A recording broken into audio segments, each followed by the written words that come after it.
Hiroshima में आयोजित G7 शिखर सम्मेलन में भारतीय प्रधानमंत्री ने अपने इस वक्तव्य से जिस तरह विश्व समुदाय का ध्यान अपनी ओर खींचा कि यूक्रेन में युद्ध दुनिया के लिए एक बड़ी चिंता है और इसने पूरे विश्व को प्रभावित किया है, उससे उनके बढ़ते कद का भी पता चलता है और इसका भी कि विश्व समुदाय भारत की बात सुन रहा है।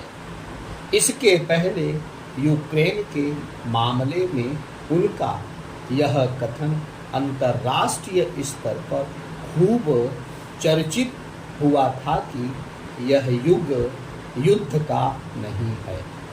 खास बात यह थी कि उन्होंने यह बात रूसी राष्ट्रपति पुतिन से कही थी। हिरोशिमा में उन्होंने यूक्रेन संकट को लेकर यह भी कहा कि मैं इसे राजनीतिक या आर्थिक विषय नहीं बल्कि मानवता और मानवीय मूल्यों का मुद्दा मानता हूँ। यह कहना कठिन है कि भारतीय प्रधानमंत्री की इन बातों का तत्काल कोई असर पड़ेगा, लेकिन इतना तो है ही कि इससे रूस यूक्रेन संघर्ष रोकने में उपयोगी साबित होने वाला माहौल बनाने में आसानी हो सकती है। पता नहीं ऐसी स्थितियां कब तक बनेंगी, लेकिन यह महत्वपूर्ण है कि प्रधानमंत्री ने यह कहकर रूस के साथ चीन को भी निशाने पर लिया कि सभी देशों को अंतर्राष्ट्रीय कानूनों और एक दूसरे की संप्रभुता एवं क्षेत्रीय अखंडता का सम्मान करना चाहिए। किसी को कोई संशय ना रहे, इसलिए उन्होंने यह स्पष्ट करने में भी संकोच नहीं किया कि यथास्थिति बदलने के एक तरफा प्रयासों के खिलाफ आवाज उठानी होगी। ऐसी कोई टिप्पणी इसलिए आवश्यक थी कि एक ओर जहां रूस यूक्रेन की संप्रभुता एवं उसकी अखंडता की अनदेखी कर यथास्थिति बदलने की कोशिश कर रहा है, वहीं दूसरी ओर चीन भी अपने पड़ोस में यही काम करने में लगा हुआ है।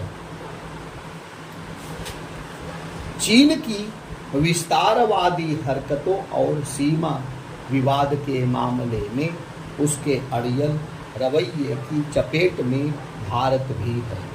भारत के लिए जितना आवश्यक यह है कि वह रूस को नसीहत देने में संकोच ना करे, उतना ही यह भी कि चीन को आईना दिखाने का कोई अवसर ना गंवाए। यह अच्छी बात है कि भारत को यह काम लगातार करना पड़ रहा है।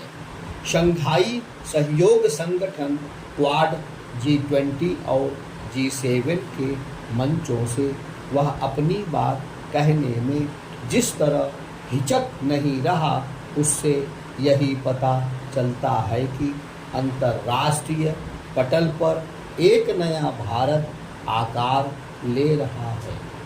पिछले कुछ समय से अंतर्राष्ट्रीय मामलों में न केवल भारत की अहमियत बढ़ी है, बल्कि प्रमुख देश उससे सहयोग, संपर्क और संवाद के सिलसिले को गति देने में लगे हुए हैं।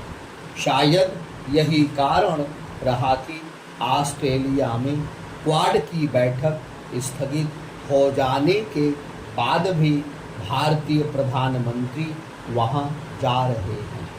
इसके बाद उन्हें अमेरिका भी जाना है। आज आवश्यक केवल यह नहीं है कि भारत अंतर्राष्ट्रीय मामलों में अपनी सक्रियता बढ़ाए, बल्कि यह भी है कि सुरक्षा परिषद की स्थायी सदस्यता के लिए अपनी दावेदारी आगे बढ़ाता रहे।